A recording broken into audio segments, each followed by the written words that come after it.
I look at VO2 max the same way that I look at muscle tissue.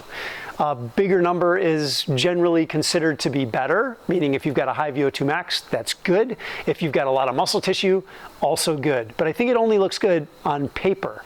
And let me explain what I mean. So I'm a guy, I'm 49 years old, and I've got not very much muscle tissue. I've never had my VO2 max tested ever, yet the performance of my body is very, very good.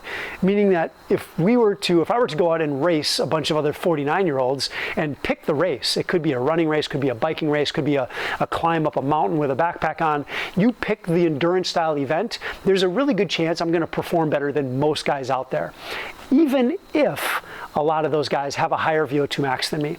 So VO2 max is not necessarily a predictor of human performance, right? And let me just give you an example. If I trained someone on an arm ergometer, and if you've ever seen one of those, it's basically a bicycle where the pedals are up top and you can use your arms to spin the wheel, and it's a way to develop cardiorespiratory endurance if you can't use your legs.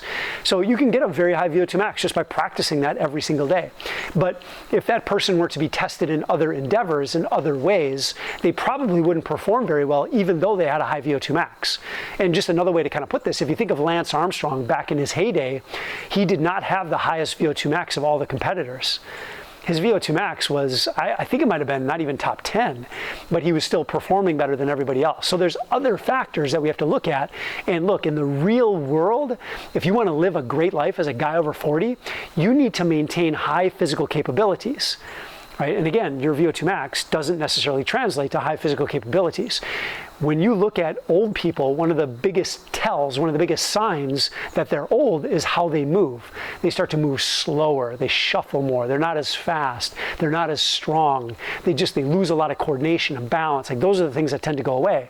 So we have to train those things. That's what's going to give you a great life, not just some VO2 max. And similarly with the muscle tissue, not all people that have large muscles are very physically competent. I know a lot of guys who are much more muscular than I am, and I'm not that muscular of a guy, who are way less strong than me, way less powerful than me. In other words, I can move more weight, do more work, be more powerful than a lot of guys who are bigger than I am.